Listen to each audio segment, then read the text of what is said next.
तो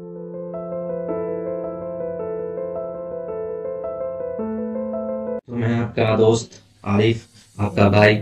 मैं आपको आज बताने वाला हूँ कि वर्डप्रेस का वेबसाइट कैसे डिज़ाइन किया जाता है लोकल होस्ट पे, कि लोकल होस्ट पे कैसे किया जाता है। ठीक है, तो लोकल होस्ट पे करने के लिए पहले हम लोग को दो चीज़ चाहिए, एक चाहिए जैम्प और एक चाहिए वर्डप्रेस। तो हम लोग यहाँ टाइप करते हैं ब्राउज़र पे आके जैम्प। जैम्प डाउनलोड करने के लिए जैम्प आ गया, जैम्प डाउनलोड पे गया।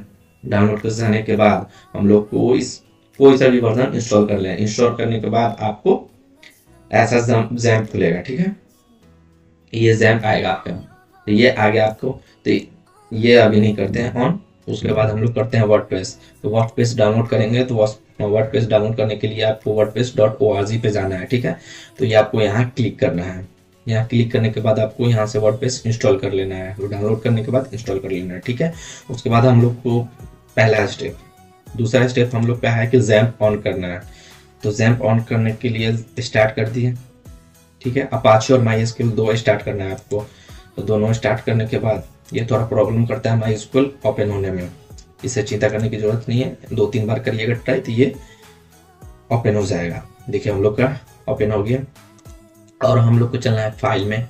फाइल में जाने के बाद हम लोगों ने कहाँ रखा है जैम्प को, इंस्टॉल कहाँ किया, तो मैंने सी में किया है, सी ड्राइव में। तो सी ड्राइव में आने के बाद यहाँ आपको जैम्प मिलेगा। जैम्प मिलने के बाद आपको जाना है SD डॉक्स में। SD डॉक्स में जाने के बाद यहाँ जो वर्डप्रेस डाउनलोड करके आपने यहाँ डाउनलोड किया था, इसको यहाँ एक्सट्रैक्ट कर लेना है, मतलब ला लेना। लाने के बाद आपको एक्सट्रैक्ट करना है। तो देखिए हम लोग एक्सट्रैक्ट करते हैं इसको। एक्सट्रैक्ट ऑल किए, एक्सट्रैक्ट हो रहा है ये।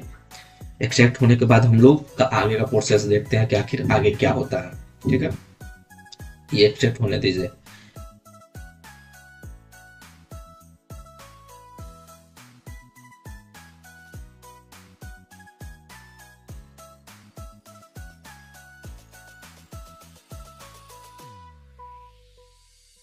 देखिए हम लोग का एक्सट्रैक्ट होने वाला है।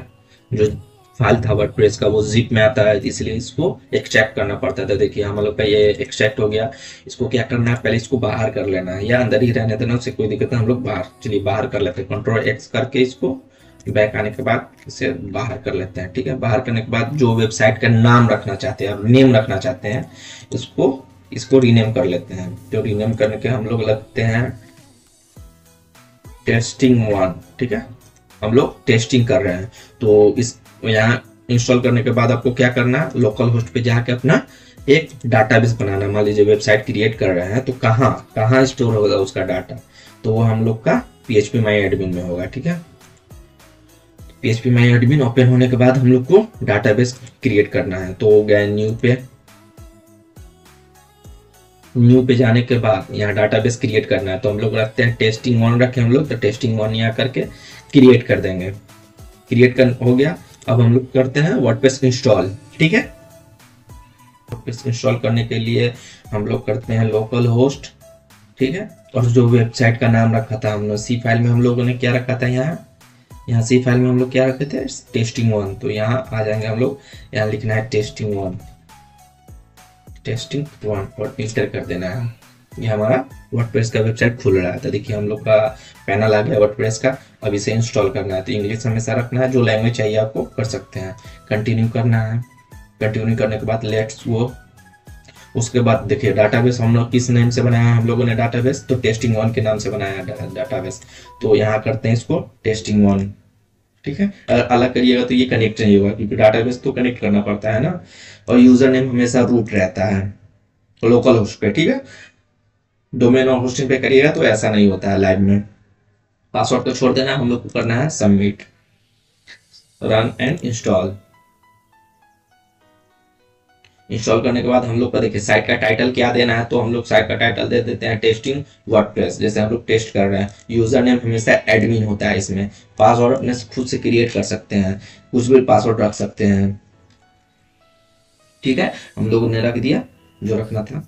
ठीक है, उसके बाद कन्फर्म वीक पासवर्ड पे आते हैं, यहाँ जीमेल डालना पड़ेगा, तो जीमेल हम लोग डाल देते हैं। इंस्टॉल वर्डप्रेस करते हैं। ये वर्डप्रेस इंस्टॉल हो गया। ठीक है, अभी हमें लॉगिन करना होगा, तो लॉगिन पे गए। लॉगिन करने के बाद हम लोग को यूजर नेम जो हमने रखा था वो रखना है एडमिन। पासवर्ड हमने जो रखा है, ठीक है, पासवर्ड हमने डाल दिया, जो हमने पासवर्ड रखा था वो पासवर्ड डाल दिया। लॉगिन करते हैं। लॉगिन करने के बाद देखिए यहाँ हमारा आ गया वेलकम टू वर्डप्रेस। ठीक है, हम लोग का वेबसाइट हो गया। तो अब हम इस चेक करने के लिए क्या करेंगे, जैसे होम जैसा है ना बना हुआ, इस पे करते हैं विजिट साइट। ठीक है, विजिट साइट किए, ये देखिए हम लोग का वर्डप्रेस का इंस्टॉल हो गया। अगर ये एज ए समझिए कि ये वर्डप्रेस का वेबसाइट जैसे रहता है ना, वैसे सेम आपको डोमेन और होस्टिंग पे होगा, सेम लोकल होस्ट पे आता है। ठीक है, इसमें कोई इशू नहीं है। तो यहाँ डैशबोर्ड पे हमें जाना है, तो डैशबोर्ड पे गए, डैशबोर्ड खोल लिए। इसमें बहुत सारे टाइप होते हैं, जैसे पोस्ट हो गया, पोस्ट करना है, ब्लॉग पोस्ट करना है, मीडिया हो गया, जो मीडिया है, पेज क्रिएट करना, comment, appearance, plugin, user, tool, setting. ठीक है, सेटिंग से हम जाके बहुत सारे चेंज कर सकते हैं, edit and reading, discuss, media, permalink, बहुत सारी चीज़ें। तो देखिए वर्डप्रेस में हम लोग नॉर्मली अगर इंफॉर्मेटिव वेबसाइट बनाते हैं तो पहला हमारा काम होता है अपेयरेंस में आके थीम इंस्टॉल करना। ठीक है, थीम इंस्टॉल करना, उसके बाद प्लगइन इंस्टॉल करना, प्लगइन इंस्टॉल करने के बाद हम लोग पेज बनाते हैं। ये अगले वाले सेशन में हम लोग पढ़ेंगे। अभी हमने जान लिया कि वर्डप्रेस इंस्टॉल कैसे होता है और कैसे लाइव होता है। तो ये लोकल होस्ट पे हो गया। अगले सेशन में हम आपको बताएंगे कि फ्री डोमेन होस्टिंग कहाँ से ले, मतलब ये लोकल होस्ट पे प्रैक्टिस करने के लिए हो गया, किसी को आप नहीं दिखा सकते, सिर्फ आपके सिस्टम में रहेगा। लेकिन अगले सेशन में जो हम आपको बताने वाले हैं वो हो गया फ्री डोमेन होस्टिंग। वहां से हम लोग किसी को भी किसी भी नेम से अपना डोमेन ले सकते हैं। सब डोमेन मिलता है, डोमेन मिलता है, वहां से हम लोग किसी को यूआरएल सेंड करेंगे तो हमारा जैसा जैसा वेबसाइट बनता है या बनेगा वो देख सकता है। तो इस सेशन में हम ये इतना ही तक करते हैं। अच्छा लगे कि मेरा वीडियो आपको पसंद आया तो सब्सक्राइब करें और हमारे वीडियो को शेयर करें जिन लोगों को ज़रूरत हो।